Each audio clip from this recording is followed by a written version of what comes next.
नमस्कार दोस्तों। थंबनेल पर जो आपने पढ़ा और देखा, अब सब सच होने वाला है। सरकार कोटेदारों की दादागिरी और मुफ्तखोरी पर गाज गिराने वाली है। वो आम आदमी जो घंटों लाइन में खड़ा रहता था और फिर भी पूरा राशन नहीं मिलता था, अब उसकी तकलीफ खत्म होने वाली है।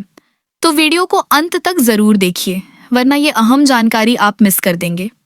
दोस्तों, जब देश आजाद हुआ था तब हर गरीब तक सस्ता राशन पहुंचाने के लिए सरकार ने कोटेदारी सिस्टम शुरू किया। आप में से ज्यादातर ने बचपन में या हाल ही में कभी न कभी उस लाइन को जरूर झेला होगा। घंटों खड़े रहना, भीड़ में धक्के खाना और फिर भी पूरा राशन न मिलना।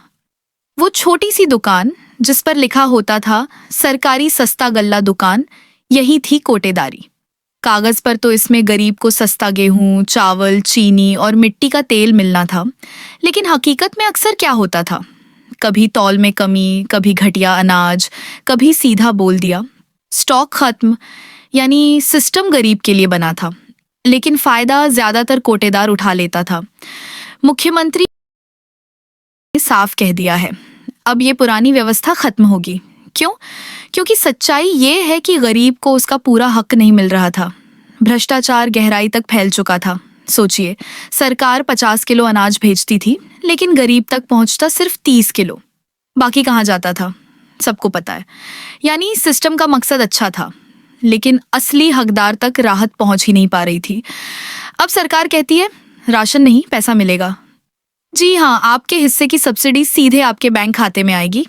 मतलब अगर गेहूं आपको 2 किलो और चावल 3 किलो पर मिलना था, तो उसका अंतर सरकार सीधे आपके अकाउंट में डाल देगी और फिर आप अपनी पसंद की दुकान से अपनी पसंद का अनाज खरीद पाएंगे।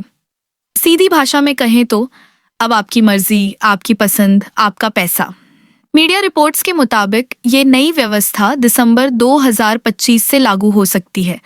यानी कुछ ही महीनों बाद कोटेदारी सिर्फ किताबों और यादों में रह जाएगी। अब आम जनता को सबसे बड़ा फायदा ये होगा कि न तो लंबी लाइन लगेगी, न कोटेदार बाबू का मूड देखना पड़ेगा। पैसा सीधे खाते में आएगा और गरीब अपनी जरूरत और पसंद के हिसाब से राशन खरीद सकेगा। यानी अब हक भी पूरा और इज्जत भी पूरी। लेकिन इस फैसले से हजारों कोटेदारों की रोजी रोटी छिन जाएगी। सरकार साफ कह चुकी है, अब दूसरा रोजगार अपनाइए। यानी जिन दुकानों पर कभी भीड़ लगी रहती थी, वो अब ताले में जकड़ी नजर आएंगी। दोस्तों, कोटेदारी खत्म करना वाकई बड़ा फैसला है। फायदा ये कि पैसा सीधे खाते में जाएगा और भ्रष्टाचार रुकेगा। लेकिन चुनौतियां भी कम नहीं है। क्या हर गरीब का बैंक खाता है? क्या सब लोग डिजिटल लेन देन कर पाएंगे? और क्या पैसा राशन पर ही खर्च होगा? यानी तस्वीर अभी भी अधूरी है। अब आप बताइए, डीबीटी सिस्टम सही रहेगा या पुरानी व्यवस्था ही बेहतर थी? अगर वीडियो जानकारी पूर्ण लगी हो तो इसे लाइक और शेयर जरूर कीजिए और ऐसी ही जरूरी अपडेट्स पाने के लिए चैनल को सब्सक्राइब करना मत भूलिए। धन्यवाद, फिर मिलते हैं अगले वीडियो में।